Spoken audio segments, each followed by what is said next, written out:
नाहीये. पण खरं सांगायचं ना काकी, तर त्याला ना कामाचं खूप जास्त प्रेशर आलं. हो, आदित्य रात्रभर झोपत नाही आणि सकाळी उठला ना की त्याला ताप भरलेला असतो.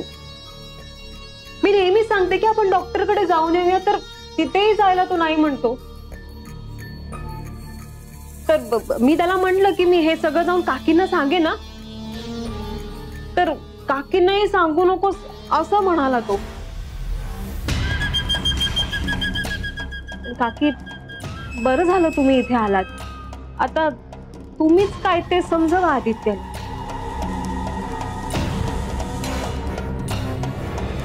आदित्य, काय रे? काकी अगं बरा आहे मी आता. इतकी काही तब्येत बिघडली नव्हती माझी, आता बरं वाटतंय. ही उगाच जास्तच काळजी करते.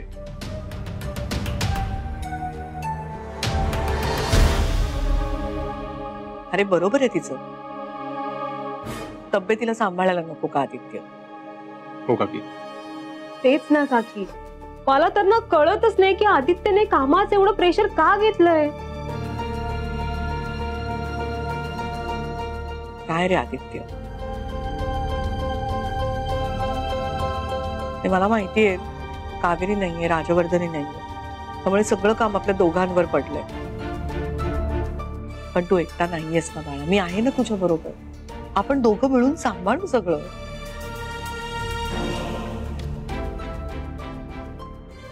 बरं आदित्य, मी ना तुला एक विनंती करायला आले होते रे.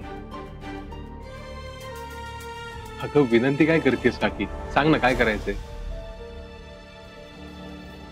माझ्यासाठी प्लीज गुहागरला जाशील?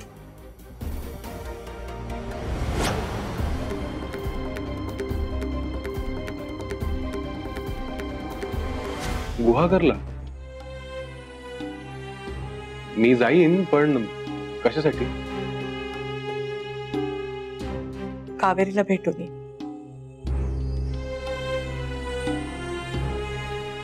मला खूप काळजी वाटते तिची. म्हणजे मी त्या दिवशी फोन करायचा प्रयत्न केला रे, पण तिच्या तात्यांनी बोलून नाही दिलं मला. फोन कट केला.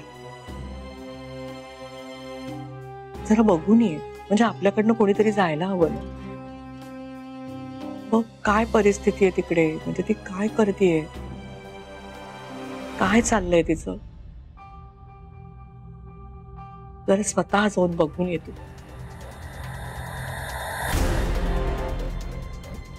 राजला सांगितलंच तर मी, पण सध्याची राजची परिस्थिती काय माहितीये ना तुला, कसा वागतोय तो.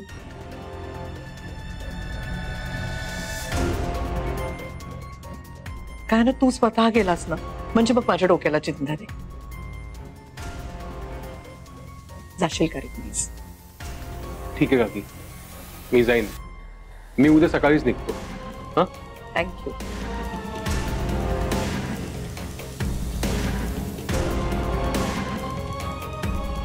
आणि आदित्य, एकटाच जा.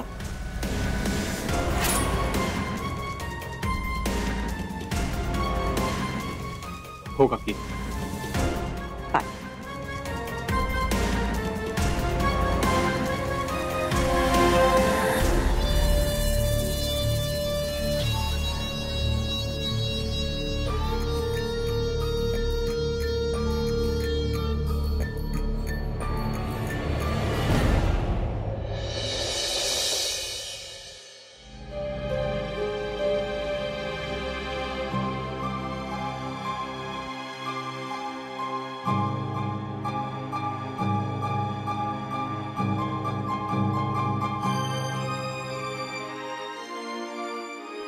अहो अहो, काय झालं?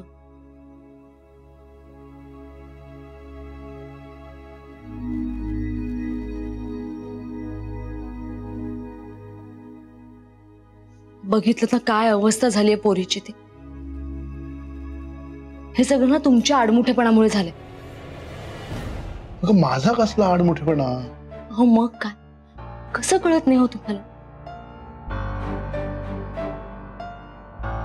तुम्ही फार फार तर तिला शरीराने इथे अडकवून ठेवाल, पण मनाचं काय? अहो, तिचं मन अजून तिथेच अडकलेलं आहे.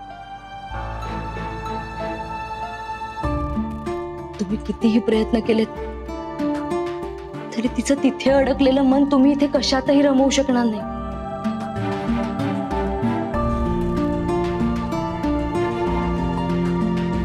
तुम्हाला तिला खरंच आनंदात बघायचं असेल तर तुम्हाला तुमचा आडमुठेपणा सोडावा लागेल.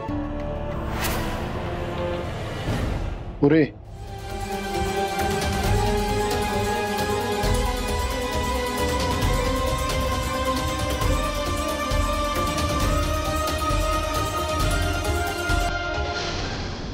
बाय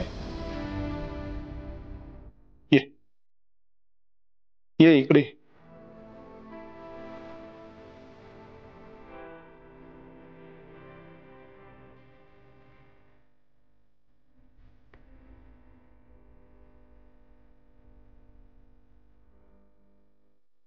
असं आहे ना बाय,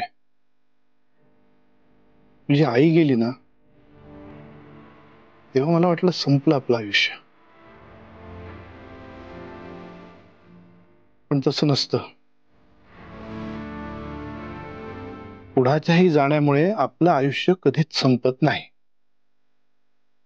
ते सुरूच राहतं. माणसं येतात, माणसं जातात, पण आयुष्य सुरूच असतं. माणूस जगतच असतो.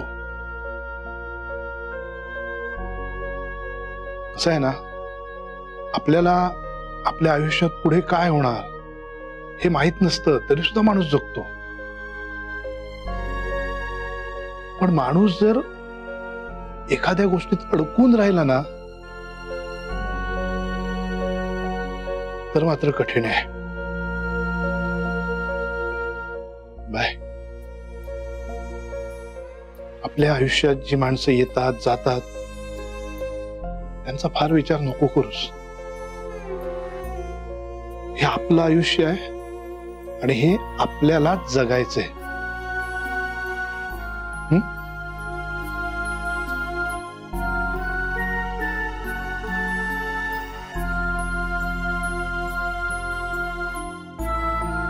काळजी घे.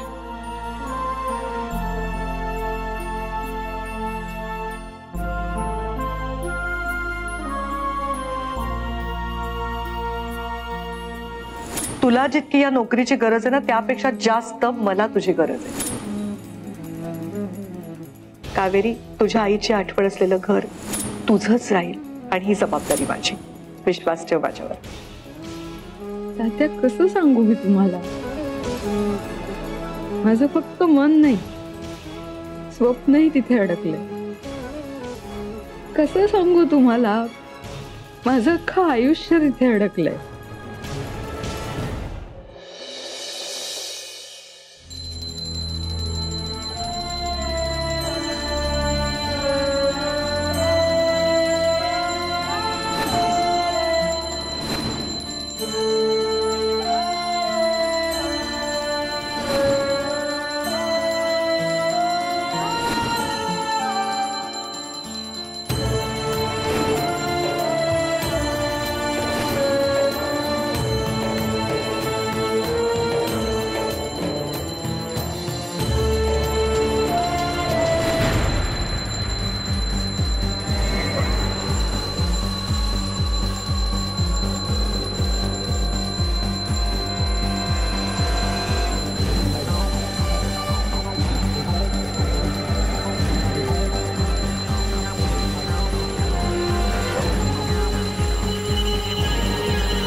राजवर्धन,